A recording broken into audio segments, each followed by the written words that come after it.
सिबिनां रायजो राजाफोर गिबियावनो आं नोंथांमोनखौ बयनोबो आंनि खुलुमनाय आरो मोजां मोननायखौ बावग्रोबाय। देग्लाय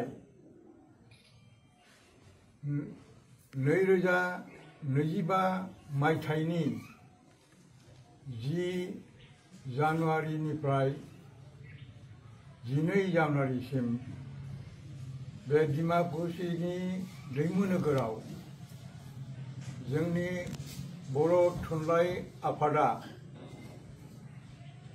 64थि बोसोरसालिया जथुम्माखौ खुंनो थाखाय आगान सुरगासिनो दं, लाहार फाहार खालामगासिनो दं। आरो डिमाकुसी दैमु नोगोरनि जि बराय बानजाय आफाद, बे बानजाय आफादा बर' साहित्य सभानि बिथोन बादियै लोगो लानानै बे गोथार हाबाफारिखौ मावनायाव गोसो होसारगासिनो दङ।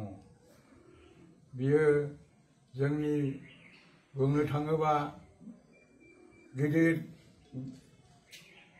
गोथार जोंनि जथुम्मा।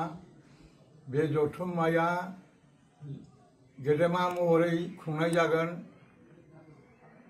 आसाम भारतखौ एंगारनानैब्लाबो जोङो गुबुन हादोरनिफ्रायबो जोंनि बर' हारिनि मानसिफोरखौ जों हांख्रायहरदों। आरो बेल' नङा, गुबुन हादोरनि खमावबाबो 10 हादोरनि एम्बेसाडरफोरखौ जों बे हाबाफारियाव बाहागो लानो थाखाय हास्थायहरदों।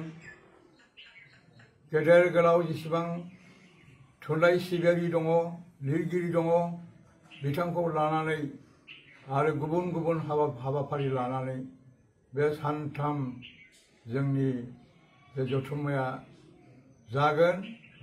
बेनिखायनो आं बयखौबो गोसो गोरबोनिफ्राय हास्थायहरो बे गेदेमा जोंनि जथुम्मायाव नोंथांमोना बयबो लैहोर लैहोर बाहागो लाफैगोन होननानै आं हास्थायनाय जाबाय।